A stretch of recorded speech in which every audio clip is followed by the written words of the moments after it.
All right, Jim Liu, owner of SEO Vendor. SEO Vendor has been in the SEO space for over 20 years. Thank you so much for joining the podcast. I'm super excited. This is an agency success podcast. And I just want to know, tell the audience a little bit about yourself and how you actually got to creating an SEO agency. Well, thanks for having me here, Bradley. And I know that we talk on a regular basis, but also at the same time, it's always interesting to be on this channel and be able to kind of talk about a little bit more about the insight to who we are, what we do, and what's kind of all going on in the background. So currently, we have been around for quite some time, 20 years. That's a long time in SEO. And actually, even further back than that, we started back in the Alta Vista Excite days. So that was back when Google wasn't even around, but people were doing SEO, and that's how old we are. But I would say that SEO has gone down quite a journey. It's been a very exciting journey, and one that certainly hasn't ended yet, and it's not going to end anytime soon, as far as I can see. As long as people need search, as long as there's search capabilities on the web, there's going to be this need for SEO. And I think for agencies, it's sort of the way to look forward and to look at the trajectory with the advancements of AI and how people are looking for information online is changing. Certainly, it doesn't mean that search is going away. It just means that it's transforming, or there's new additives, or there's other things to consider now. But the excitement never ends. Yeah, definitely. And just touching on AI, I mean, personally, I kind of know what separates SEO Vendor from other normal SEO agencies. Would you please explain to the audience, from your point of view, what do you think separates you from other SEO agencies out there? Well, I'm not sure if we even look at ourselves as just an SEO agency anymore, because we do so much foundational things these days. I mean, in other words, we're more of an agency of agencies, because that's really who we represent. As we have, I think, over 30,000 members now. So, and I think a good somewhere around 40%, 50% are all agencies. And so that's who we represent now. And all of those agencies, they are kind of also our, I guess you could say, motivation to always try to bring what's at the forefront of AI, to be able to bring them the technology in a easy, understandable way, so that it can put forth real use cases. Yeah. And that's what we're all about, is just trying to be realistic with the tech. I mean, you have so many cases out there these days where people are trying to just say, okay, you'll be able to rank with AI in 2 seconds now. Which obviously that's more of just a clickbait more than actually trying to do SEO in 2 seconds. I don't think anyone realistically is going to really believe that. Yeah. But we just try to take the latest and greatest in AI, what's actually making breakthroughs, what's actually useful, turn it into tools, turn it into useful information, and allow people to leverage that. I think that's the most important thing, is being able to say, well, if you have a bicycle, you want to ride it in order to go faster. Yeah. Or do you want to continue walking? Yeah. And I think we teach people just how to ride a bike, and try to make that easy, not try to make it too complicated. Definitely. And what would you say is the most rewarding part of running your own agency like this? I don't even want to call it an SEO agency now. Well, just seeing actual results, actual success stories. I think there's nothing that really matters to me or, our mantra, our team, more than clients who are happy enough to say, hey, we're able to make money off of this, or we're able to increase our revenue because of this, or what you guys did had a huge impact on us gaining our customer base. Those are the type of comments that matter to us, is that at the end of the day, are we doing something that is useful, that is real, that's having a real impact? Because especially if you look at SEO, it is marketing. Right? It's one form of marketing that I'm specializing in. And it's also connected with a lot of other internet technologies, marketing solutions. So how it connects with PPC, how it connects with landing pages, how does it connect with conversion optimizations or other platforms like Amazon, or bring leads, Google Analytics, the whole funnel. Yeah. So it's an aspect of online presence that really can touch upon a number of different areas, social media even. And so for us, it's all about bringing it all together and being able to integrate and have a solution for the client that's actually bringing real leads, bringing in revenue, or in some cases, it's some phone calls or more emails, or in other cases, it's filling out this form, or being able to sign up for this event, or being able to purchase this product, filling up shopping carts, looking at even abandoned cart rates and such, and seeing how that all ties into SEO even. Definitely. And can you describe a client success story that you are particularly proud of?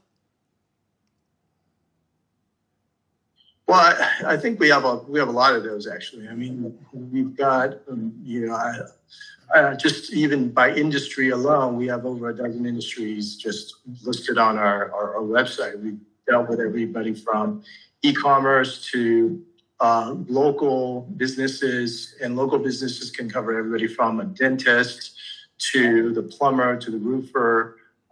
You've got enterprise level solutions, so Fortune 500 companies that we've worked with, wow, including some that have brand tags that are like this thick, like they're actual brand tags. Oh, wow. And I'm not kidding around. And if you try to do SEO at the enterprise level, and you find yourself that obviously the requirements and the steps that are involved, there's a lot more. There's just a lot more at stake for those companies as well. And so there's certainly going to be a lot more of those incremental stages that you have to go through. And one of them is branding. Yeah. It's a huge deal. Yeah. So, but even with local businesses, branding is still a big deal as well. Our use cases, I'll just give you one. We have a client who has been with us now for, I think, over 100, and at least I know well over 100 cycles. Okay. So that means they've been with us for over 10 years. Wow. On an SEO campaign, on single SEO campaign, nothing else. Never did anything else with us. Okay? Wow. Just SEO. But, not that we try to upsell. We didn't try to really upsell that client either. And honestly, I know we're talking on the show, but just to kind of let you know, we don't do a whole lot of upselling. We kind of focus on like trying to do something really, really good and try to get even better at it. And that's what we're focused on, is SEO, making it better and better. Yeah, that's absolutely amazing. I've actually never even heard of that. 10 years, and that just shows you. So my question is, how do you actually stay? Yeah, Sorry, say again. Oh, I was just saying it's a local business. They're in the fitness business. Oh, nice. So they've they've actually we actually at one point remade their website for them as well. We redesigned their website several years back, and that's also connected in SEO as well.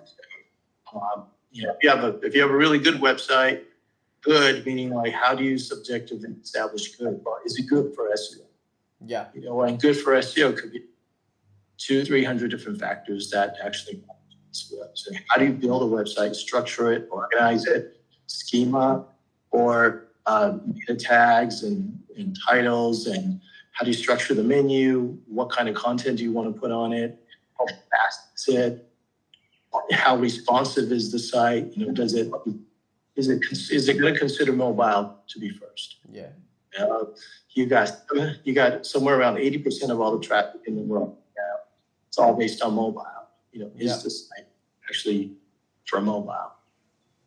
Man, okay. Well, how do you stay motivated when things aren't going as planned in your agency?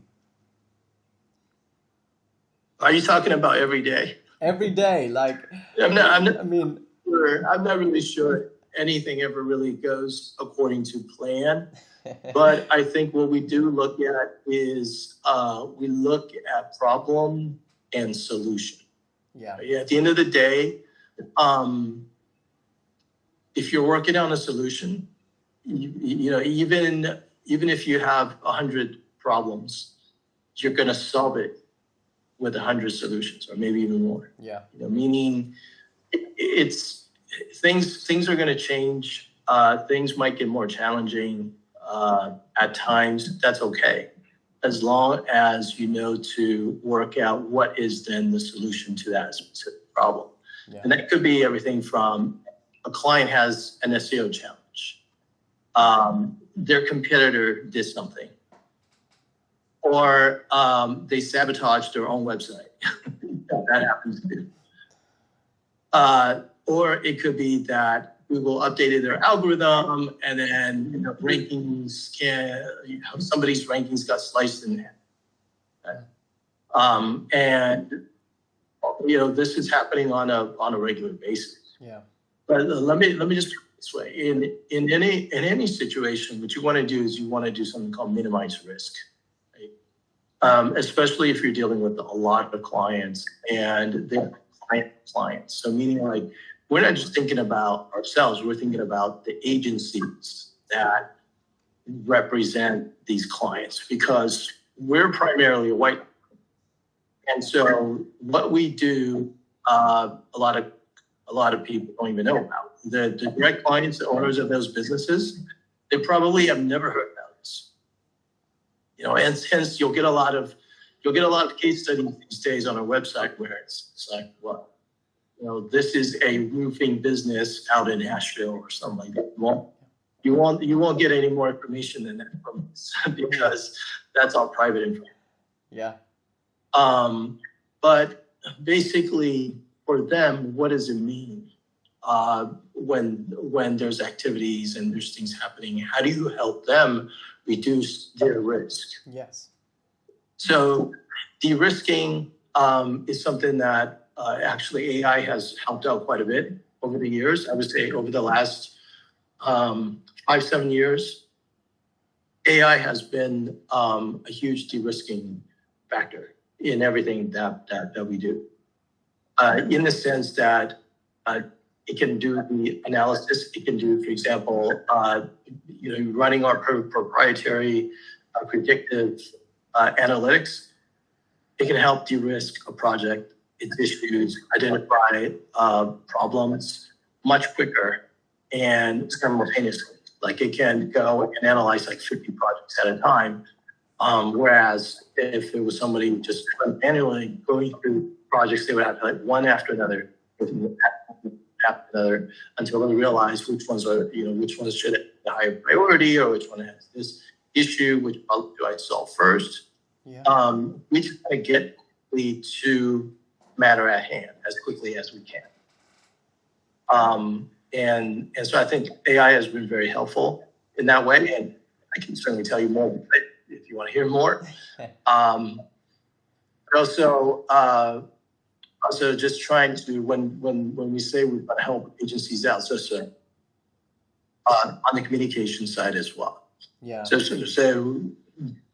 there's how to set expectations with the client, how to go about talking to them about a specific problem.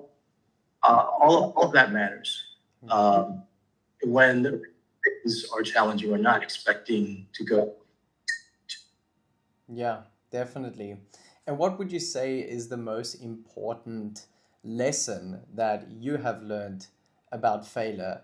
And how has this failure, uh, shaped your journey moving ahead with SEO Vendor? Most important lesson. Well, I guess there's a lot of those as well. I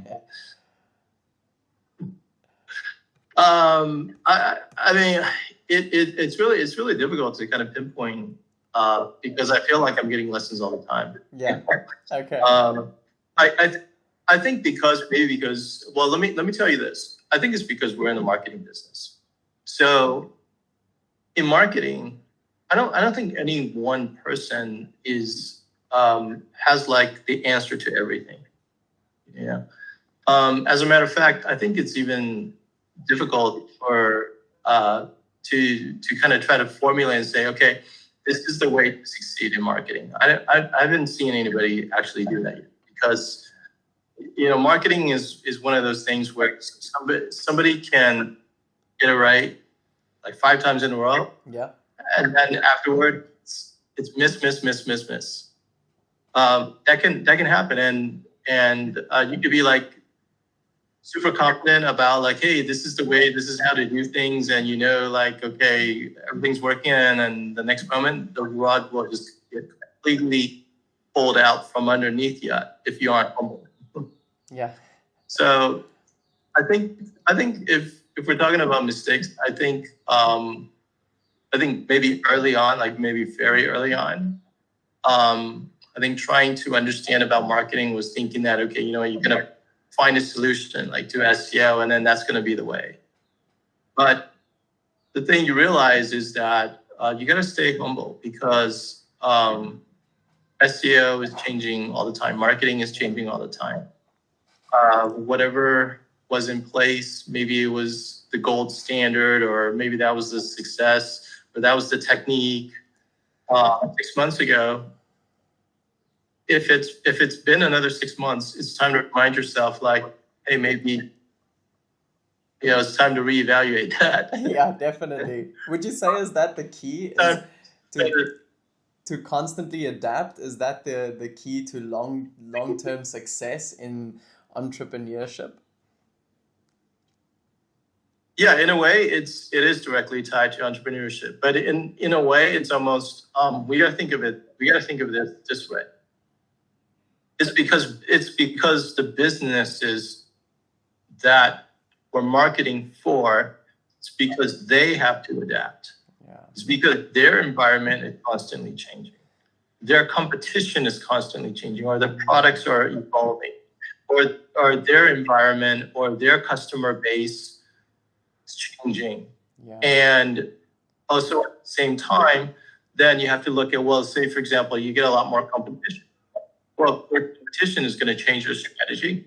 It's going to change the way you do things. You're going to evaluate whether are you going to want to go at it directly and face that competition, or maybe, hey, that might be a little bit too expensive to do, and maybe we need a more creative method instead of going kind of taking this straight route. We may have to take a deep in certain cases.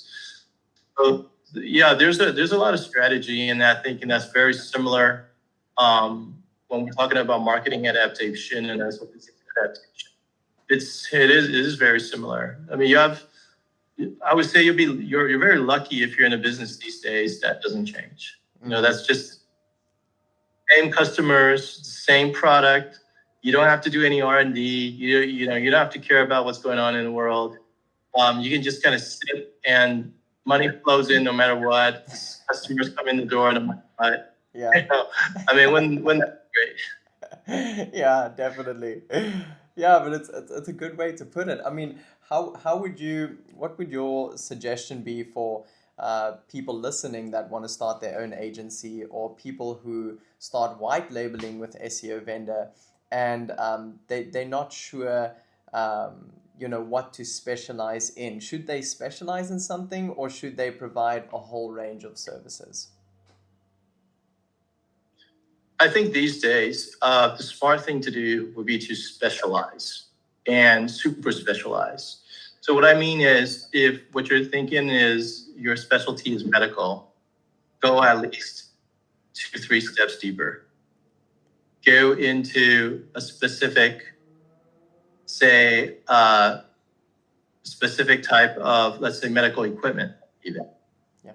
Or perhaps you are going after a specific type of doctor, not just any.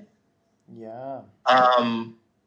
Or if you're going to, let's say, do something around medical, be very specific around, say, a type of medical research. Yeah, so you gotta be able to dig in deep these days, and just keep in mind that is really to get the ball rolling. Right? Meaning, I think sometimes we all do this. By the way, we get ahead of ourselves, so we think, well, gee, I don't know, I want to do this, but there's also that opportunity, and then there's also that. Yes, there are going to be more, but there's always also time for more. Okay? The only time you want to really reevaluate to say, hey, wait a minute, am I in the right niche, is if you got your targeting wrong to start off with. Maybe you didn't do enough research to begin with to understand how much demand there is in that specialty. Yeah. Maybe you didn't do research to understand how much those businesses make in that market. Yeah. Maybe it's too little. Or perhaps there's already too much competition in that market. Yeah. Right? Yeah. It could, and then so you got to ask yourself those questions. And in the beginning, you do have to challenge yourself in those manners that you can then pick the right market. But then once you do, stick with it. Yeah. I think is really important. And I mean, branding and everything. Even if you have to brand yourself as the go-to guy in the market, do it. I think then you'll also learn things about that industry that people are going to be coming up to you for, and because you're constantly imagine it this way: if you're constantly only talking to plastic surgeons, yes, and your knowledge base is all about that, even from one potential client to another, you're going to have information gain. Yeah. And that information gain that you're going to gain from what one doctor is talking to you about and the problem sets that they're having.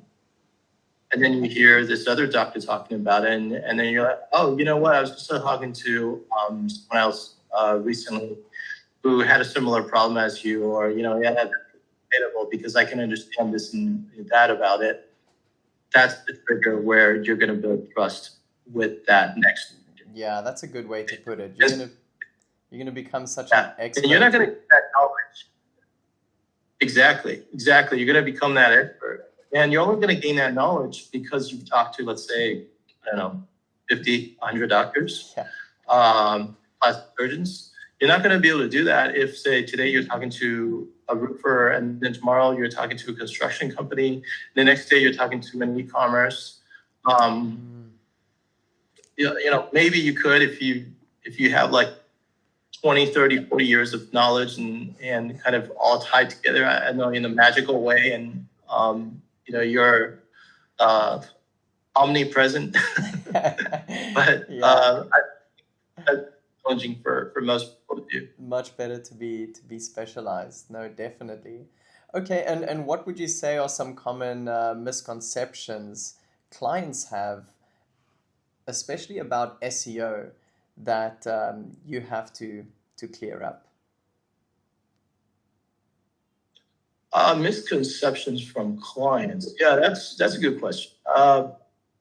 There's certainly a lot of times where it's important for us to set expectations with the client. And one of the most important ones, I think, is to look at it in the sense of what is the type of relationship you want to have with the client, okay? Because that's going to really set everything else. In other words, if your client is coming to you and they're asking about things like, can you give me this keyword ranked by next week? I want to be top 10 by next week. Yes. And you also figure out and run through these 5 other reports from these other companies that have audited our website and figure out, solve each one of those. Even if you did all that, is their business really going to go up? Like, it is solving all those issues in all those audit reports and plus even if you could get that keyword ranked by next week, is that really going to make their business rise? Yeah. Actually, the funny thing is, most of what we realized, learned from our own mistakes, is that the answer is no. And you gotta look at it with rather from a perspective of a doctor and his patient.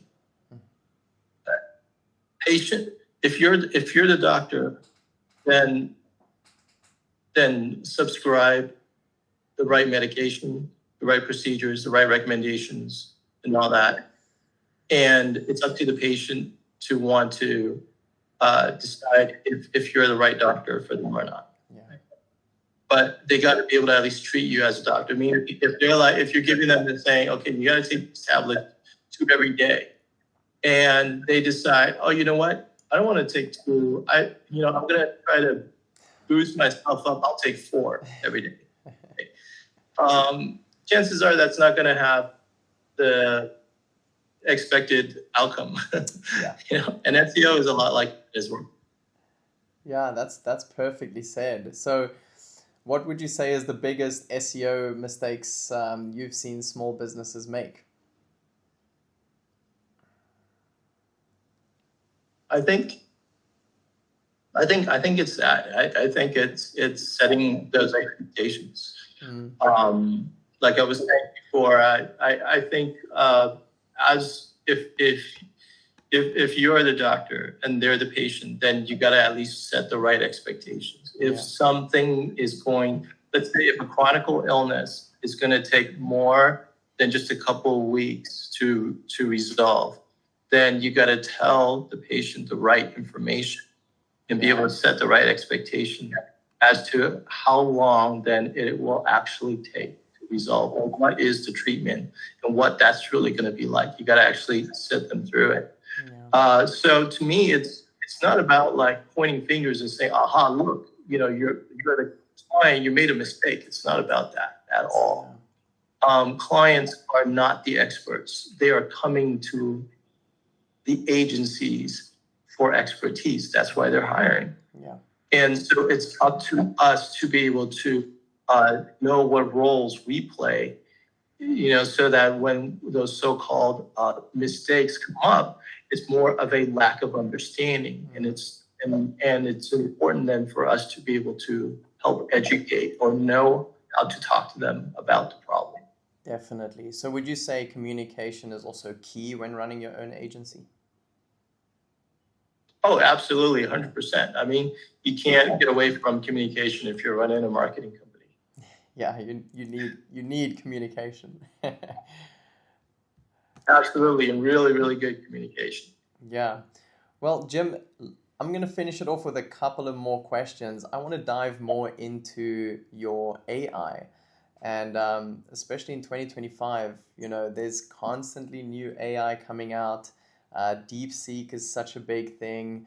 And then you've got Meta doing big things as well. And recently, SEO GPT Pro and all AI that you're working with has made a lot of shifts and changes in these past few months. Can you tell us a little bit more about what SEO Vendor has to offer?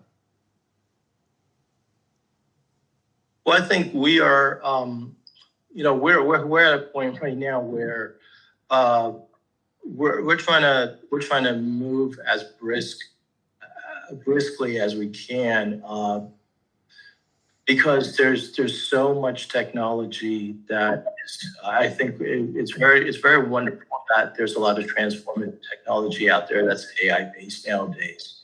But to be able to empower people with that, I think there is still a gap. So, for example, I'll just give you an example. You can go to ChatGPT or any of, or even DeepSeek, and you can put them through their paces, and they're going to be able to do a lot of wonderful things. Okay. However, let me put it this way: the AI is only going to be as good as what you can command it. Okay? So if you're not, say, for example, giving it a deeper level challenge or a way of asking questions so that you're putting in a lot of details, if you're being general, then it's going to come back with an answer that's probably not. Yeah. So meaning, so it kind of works like this. The AI chatbots, the advantage of an AI chatbot is to the power users.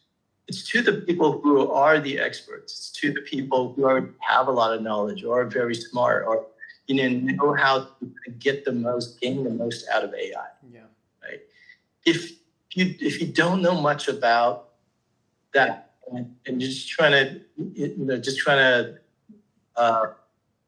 use them, then they're not going to be able to really use them to their full potential. And so that's where companies like ours come in, because we want to be able to easy for you to be able to produce something very powerful, but without having to have all that expertise and knowledge, trying to know how exactly to gain the most out of these AI systems. Yeah, amazing. So we try to make them as simple to use as possible, try to minimize any kind of confusion, and try to build them in such a way so that it helps people step by step go through the information or the conclusions that they're looking for. And there's a lot of steps in between. On some of these tools, there could be like 100 individual steps in between. People are talking about like agentic technology these days and how they go through like all these multiple steps. Well, we're already doing that. We're already doing that. These tools have to go through. They look simple from the front end, but they do a lot in the back end in order to try to go through the paces of trying to solve something that's actually a lot more complicated than what someone can do with like just that. Oh, no, it is incredible. And how long has this AI been incorporated with your agency? Well, okay, so large language models, we didn't get into until OpenAI started releasing GPT-3. So we didn't get into it until GPT-3 with OpenAI. But even before that, I think even 5 or 6 years before that came out, we were training our own AI models, training our own neural network-based models. Are just completely proprietary. They have nothing to do with any of the large language models out there. As a matter of fact, I wouldn't even consider them large models. They're small models. Yeah. But even with a small model, with just the parameters that we need, it's sufficient for us to provide good outputs, outputs that allow us to then do things like forecasting or estimations, that provide us good, accurate information for us to make decisions on. Yeah, yeah, it is absolutely amazing. And it's also amazing to just see it transform and grow on a daily. I want to finish off with my very last question. Being, a business owner of a successful agency, what is one piece of advice you would give others out there wanting to start their own agency in 2025? I think we're in a period of time in which I think there's a lot of transformative change. And if you're an entrepreneur, this is going to be the best moment of your life, because this is the time in which you want to start a business, do something that's gonna, even if it's gonna break something, good, go ahead and do it. Because if it's gonna break something, maybe you've created something disruptive. But this is the best time because there's so much change that's going on, all right? And which means whenever there's change, there's opportunity. And so use this time to your advantage, to create something that other people either aren't doing or you could do better than them. Figure out the processes, especially there's a lot of there's a lot of traditional companies also that won't change, that aren't looking to change. But if you're starting out new and you're a blank sheet, you could start from anywhere. You could start from the latest and the greatest. You don't have to start from anything legacy or anything like that. And use that to your. Yeah, amazing.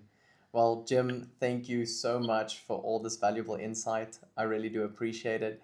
And good luck with all SEO vendors' future endeavors and your own personal future endeavors as well. All right, thanks, Bradley. I appreciate it.